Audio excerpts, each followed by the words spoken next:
contracting program ng DOTR at LTFRB na kung saan sa ilalim nitong programa binabayaran po ng gobyerno ang mga operator batay sa kilometrong tinatagbo ng sasakyan.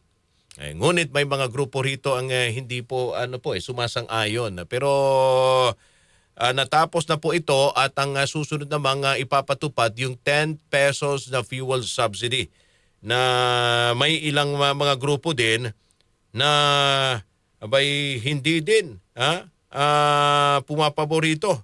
Bakit naman? 10 piso na po per liter to, no? Sa diesel. Lalo na sa mga pampublikong jeep at UV Express. Kaugnay nito, kausapin nga natin mga kasama ang presidente ng AltoDAP na si Boy Vargas. Boy, good morning. Ay, good morning, Sir Rod. At yung taga-subaybay, taga-pakinig. Magandang umaga po sa atin lahat. Okay.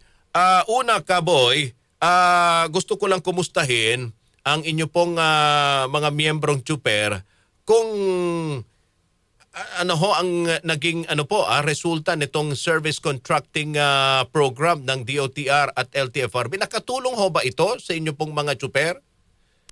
Actually po, malaking tulong po yung service contracting dahil kasi po ay binabayaran po ng mga operator po ang nababayaran dyan doon sa service contracting natin na kung saan kung pag na maka 100 kilometers ka, sa modern jeepney po, 4,000 na po yun. Araw-araw po yun.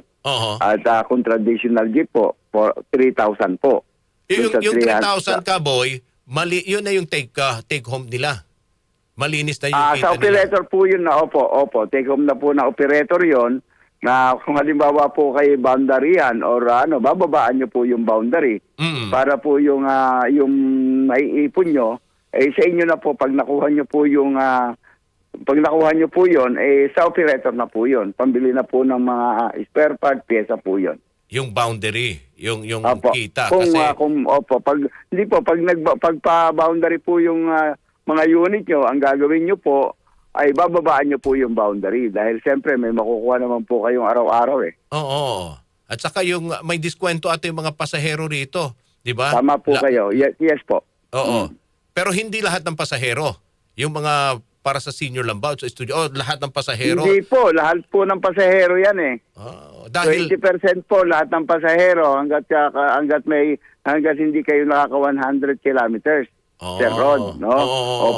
Opo. Ngayon, pag po yung natapos niyo ng 100 kilometers, yun po, wala na pong diskwento, kundi ang discount na lang po ng mga pasahero natin ay yung senior at saka yung yung estudyante po.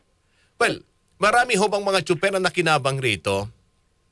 Marami naman po. Marami pong sumali dyan dahil inubos po ng LTFRB at ng DOTR yung 800 million. Opo, inubos po yun. Ngayon po ay wala ng budget pero nung nakaraan po, bago po magpasimula yan, tumulot po kami sa ating kagalang-galing na Pangulo na kung saan dagdagan pa po sana, umihiling po sana kami ng 5 billion doon na idadagdag para umabot po ng umabot po ng 2 to 3 months po sana doon sa kung 5 billion po yung idadagdag. Ay yun nga po, nakakalungkot lang po dahil mukhang hindi na po nagdagdag ang ating kagalang-galing na Pangulo. Ewan po natin kung anong kadahilanan. Para po lumawak sana itong service contracting, hindi naman po nangyari. Kaya po itinigilan ng LTFRB dahil wala na pong pondo. Kubusta po yung pondo natin. So sa madaling salita,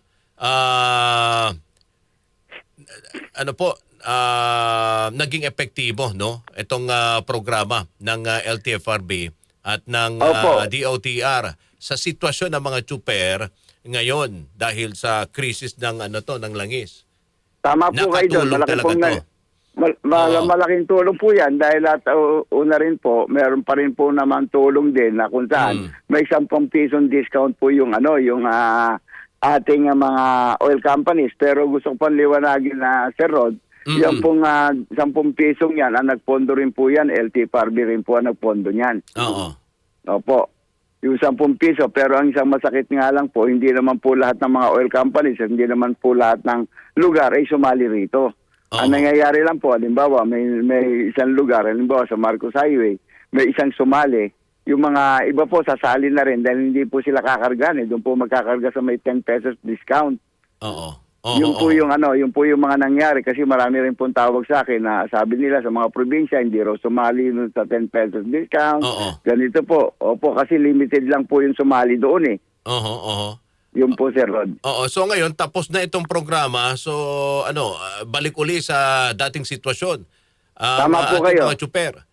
Yes po, balik po. At kahit pa paano naman po, mga bumaba na naman po ang diesel eh. Okay. Pero ang isang masakit nga lang po rito, taas ng taas. Kasi gano'n na naman po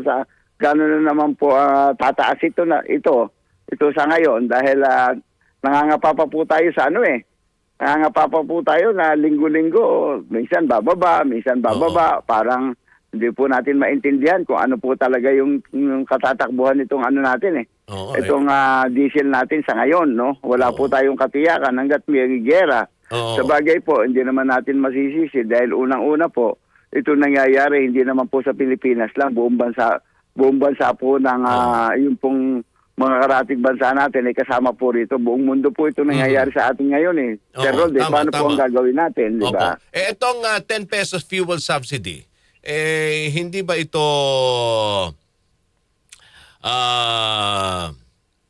nakakatulong ngayon sa inyo?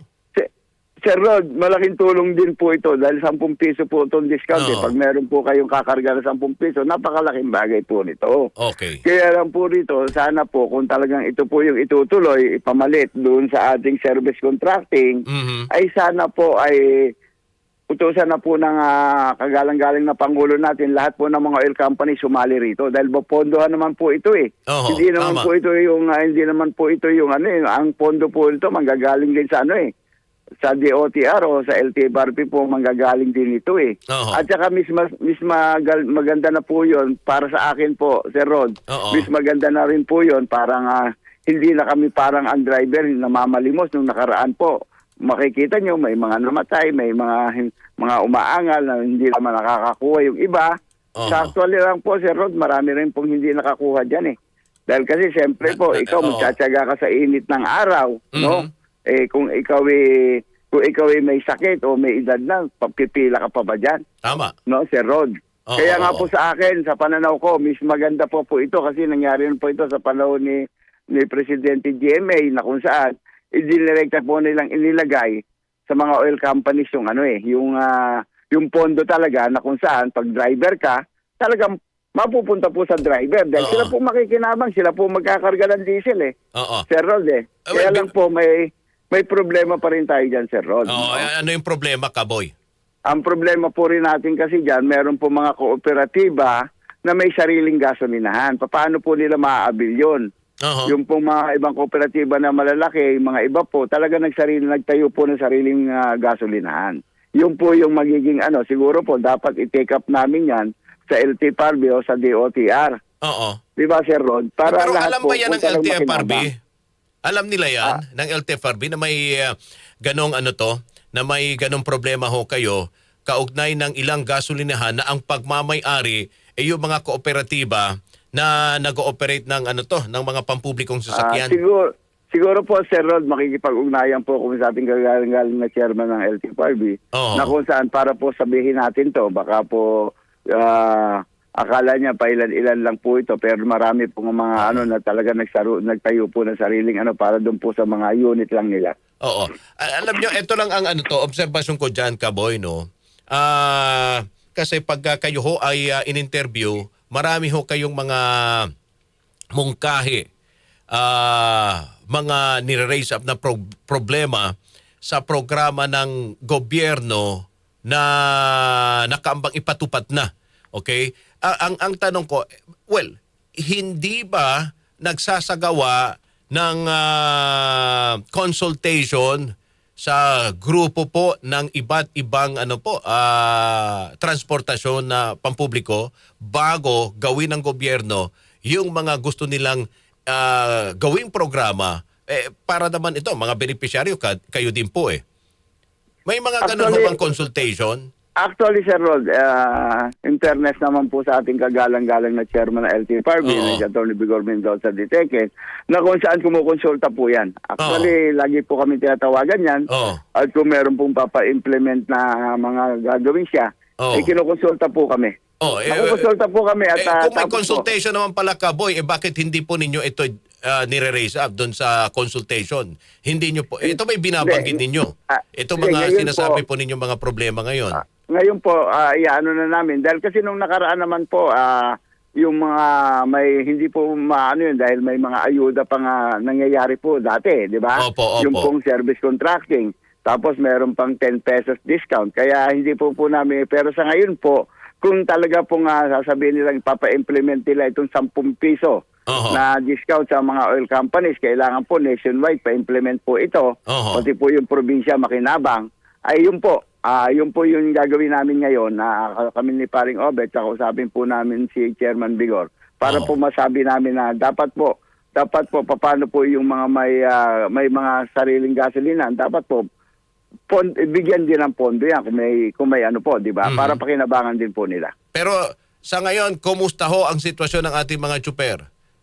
Ay okay naman po sila dahil siyempre yung dati-dati po nung mataas ang diesel, nagtatawagan sila sa akin. Pero siyempre ngayon, hindi na sila nagtatawagan. Ibig sabihin po ay okay na sila. Ayan. Alright. Yun po, sir. Kaboy, maraming salamat sa inyong oras at panahon. Ay, maraming salamat din po sa inyo. Mabuhay po kayo. God bless po sa inyo. Thank you very much. Alto the President, mga kasama.